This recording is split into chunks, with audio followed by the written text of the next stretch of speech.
players just the range of what Saturday was like going to the South Carolina game, to figuring out you're still another shot for the college football playoff. I guess just what was your experience Saturday finding out, hey, we still have another shot at the postseason? Yeah, obviously we had a tough loss against a good South Carolina team. After the game, I was mad and upset about obviously the outcome of the game, because you never want to lose a rivalry game. To going a couple hours later, obviously I took me a little nap and I wake up, people calling me like, aren't you excited? You ready to go? And I'm confused at first, and then I check ESPN and Syracuse won. Then I got really excited because we're getting another opportunity to, get into the playoffs. So just grateful to have another week of practice to continue to do what we want to do. How quickly does it go from this moment of oh my gosh, look at that, watching Fran Brown, shout out your coach, all of those moments, to where's the game plan, what do I need? How quick is that switch?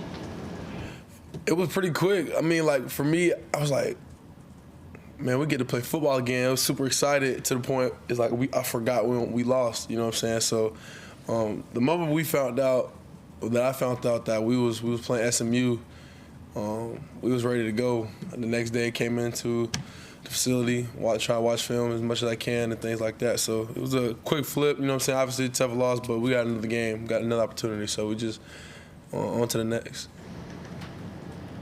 Talk about that deep dive into the film with SMU.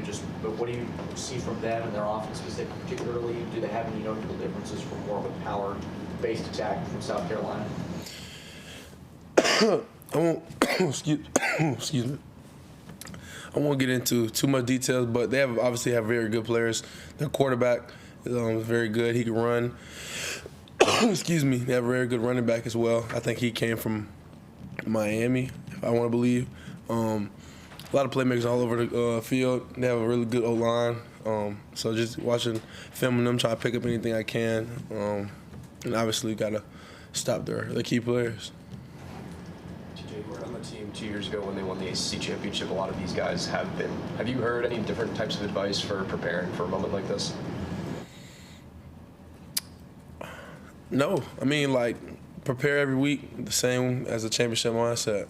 Coach Swinney tries to tell us out every day, every rep that you take, every mental rep that you take it with and treat it as it's the game on the line. So I'm going to prepare the same way I've been preparing that for the first game all the way up to this game. You just got to give a little bit more. So obviously, I'm super excited to play. So. Dad was telling us all that, dream big. There's no reason you guys can't go become the first 3-loss team to win the national championship. How similar is that to the message he gives you guys? And what's it like hearing that confidence, that guidance for you guys? It's great as a player. To see all your coaches believe in you, even though when you don't get the job done, they're always encouraging us, things like that. It helps us. So, like he said, let's be the first and be a 3-loss national championship team. We have the opportunity to do it. So, as long as we take care of business this week, you know what I'm saying, and continue to go, sky's the limit for us. You guys have had a couple of losses this year. You guys bounced back and had several consecutive great games after those losses. What is it about that refocus, that reset, that special sauce that you guys have had coming off of one of these losses this year? I think it's the bond within the team. I don't ever feel like there was a time throughout a game that we was gonna lose. And we just had this conversation the other day in the locker room, each side of the ball is together. When offense on the field, we cheering for them, and if something goes wrong, we right there to pick them up. Hey, we're gonna get y'all the ball back, things like that. I think it goes hand in hand. Even when we do lose, we always try to find the positive out of the game, and obviously get what we need to work on and encourage each other to get better at that. So I think it was really at the bond within the team that kind of picks each other up.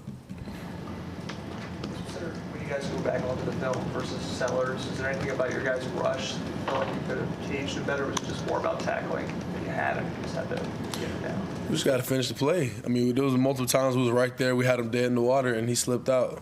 So it just comes down to making the play, finishing the tackle. Simple as that.